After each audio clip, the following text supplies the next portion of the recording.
Why the 3-step low-carb, high-fat diet? In today's world, especially in the US, the population is becoming more obese and unhealthy.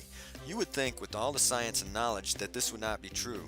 But just look at the numbers. The numbers don't lie. Among adults aged 20 and older in 2009 and 2010, 68.8% of adults were considered to be overweight or obese. The sad fact is, these numbers keep rising and are showing no signs of stopping. Why is that when there are so many low-fat, fat-free, low-calorie, and so-called healthy diet foods and diet plans on the market today? Could there be something that you have never heard about that is purposely being hid from you? The sad truth is, yes. In today's economy, profits rule. It doesn't matter who gets hurt or suffers and dies. It's all about the economy and making profits.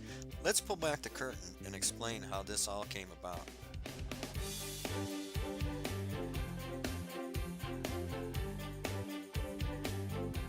The smoke and mirrors deception began by a University of Minnesota researcher named Ansel Keys, who was backed by a grant from a biased party called the National Heart Institute.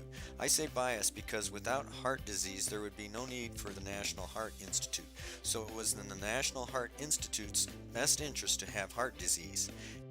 Ansel Keys studied 21 countries but decided to only use 7 countries that fit his theory of which dietary fat caused heart disease. He left out countries like Holland and Norway where they ate a lot of fat but had little heart disease, and countries like Chile where they ate little fat but the rate of heart disease was high. In other words, cherry-picking the countries that fit the theory he wanted to prove.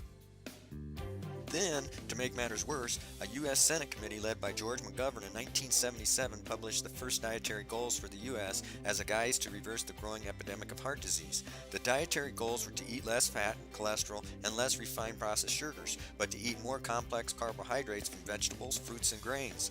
These guidelines were picked up by the United States Department of Agriculture, who then promoted the food pyramid we all became familiar with.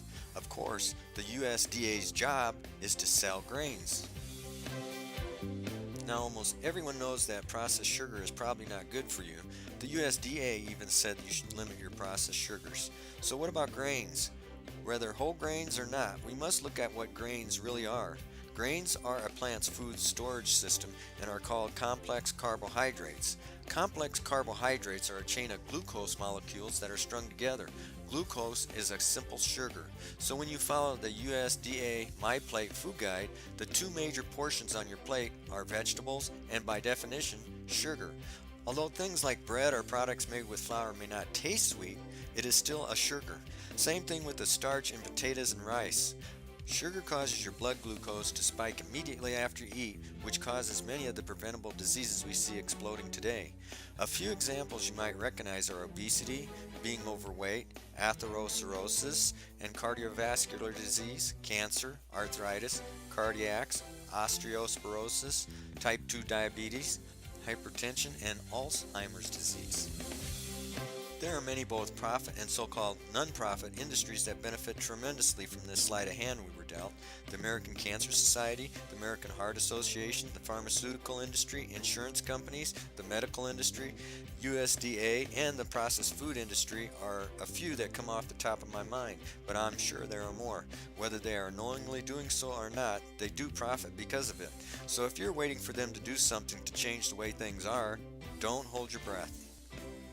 So what are we to do? It's simple. Take control of your own health. I'm not saying don't see your doctor. Just research before you follow the advice you're given. Ask questions. After all, it's your body and your health, and you need to take responsibility for it. As you can see, that is what I did. And what did I find out? Well, I was told my cholesterol was too high and I needed to be on statins. I did my research and I found out my ratios were excellent and I really didn't need it.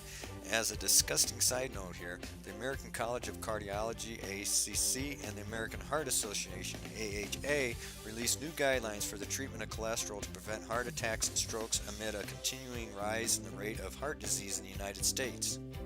These new guidelines are now set up in a way that nearly all seniors are now eligible for cholesterol-lowering statin drugs. Well, the profits the pharmaceutical companies make on these drugs, it's no surprise to me.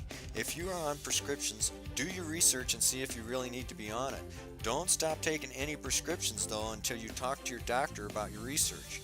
I have the questions you should ask if you are on or told you need to be on statins in my 3-step low-carb, high-fat book, Chapter 1, A Lie You Believe is as Powerful as the Truth. So to get healthy, go on a diet that eliminates all processed foods, including processed sugars, all grain products, including whole grains, flour, and such. Eat only organic fruits and vegetables and hormone and antibiotic grass-fed meats, and only good fats, minimally processed. The one I recommend is, of course, the 3-step low-carb, high-fat diet, but there are others that follow these rules. Give one of them a try and see how much better you feel, how much more energy you have, and how much better you look. Plus, once you stay on the diet, your cravings will disappear forever. I hope, like me, you have success on this diet. That's it for now. Enjoy!